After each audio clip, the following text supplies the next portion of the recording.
On Thursday, January 22nd, 2026, President Trump made a statement that I cannot let pass without comment. Speaking from Davos, he claimed that NATO allies stayed a little back, a little off the front lines in Afghanistan, and that America had never needed its NATO partners. I don't often wade into politics on this channel, but when someone in Trump's position makes statements that are demonstrably, factually incorrect about the service and sacrifice of British troops, our troops, I want to set the record straight. This isn't about politics, this is about facts, this is about history, and this is about respect for those who served and those who didn't come home. Let's establish what actually happened in Afghanistan using documented facts, not opinions. After the September 11th attacks in 2001, the United States invoked Article 5 of NATO Treaty, the collective defense clause that states an attack on one member is an attack on all. This was the first and only time in NATO's history that Article 5 has been invoked. It wasn't invoked for a European crisis, it was invoked for America. And NATO answered. The United Kingdom deployed over 150,000 military personnel to Afghanistan over the course of the 20-year conflict. We were the second largest contributor to the coalition. British forces weren't a little off the front lines, we were among the first in. In 2002, British Royal Marines participated in Operation Anaconda, part of Operation Anaconda, hunting Al-Qaeda and Taliban remnants in the mountains. 40 Commando, 42 Commando and 45 Commando rotated through Helmand province, one of the most dangerous areas of Afghanistan throughout the entire conflict. 45 Commando specialised in high-altitude warfare operations. These weren't support roles, these weren't rear echelon positions.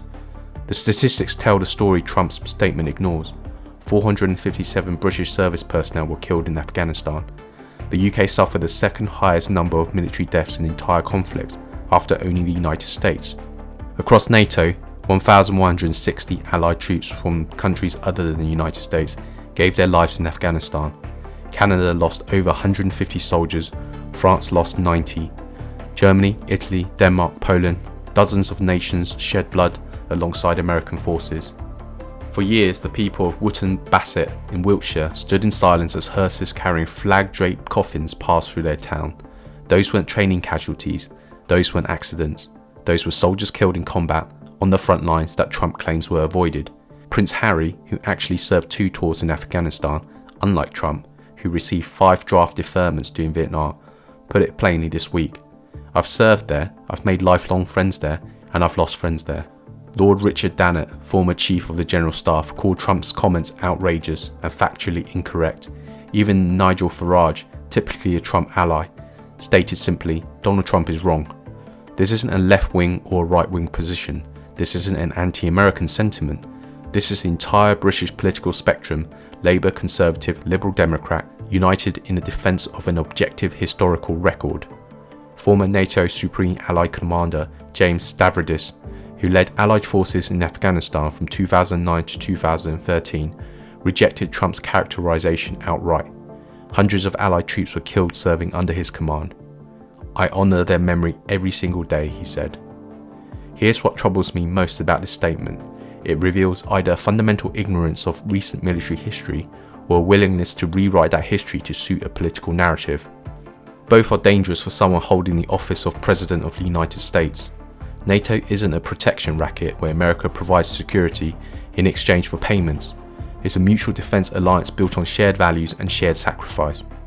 The only time Article 5 has ever been invoked was to defend America, and when that call came, British soldiers, Canadian soldiers, French soldiers, German soldiers, Danish soldiers, they didn't hesitate, they deployed, they fought, they bled, they died.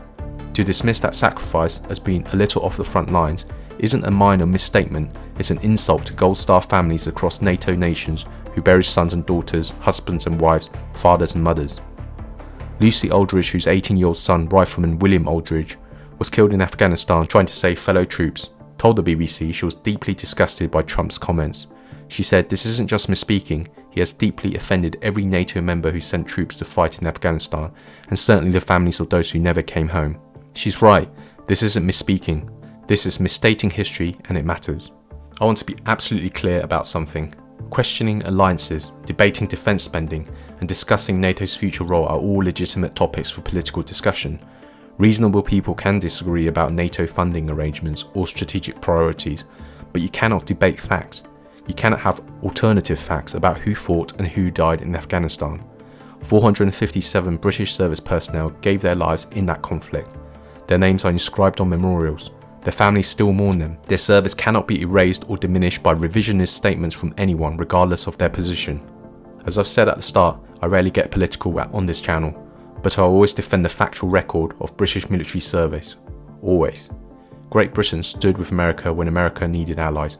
We paid in blood. That's not opinion. That's not political spin. That's documented history. And history matters, especially when those who should know better try to rewrite it. If you're a serving soldier watching this, know that your service is recognised, your sacrifice is remembered, and the truth of what you and those before you have done will not be allowed to be distorted. To the families of the fallen from Afghanistan, Iraq and every conflict where British forces have served, we remember, always. If you found this video necessary, share it. If you disagree with anything I've said here, I invite you to fact check every claim I've made. You'll find them all supported by official records, parliamentary documents and verified casualty statistics. Thanks for watching. Remember your drills, remember your mates, and remember those who didn't come home.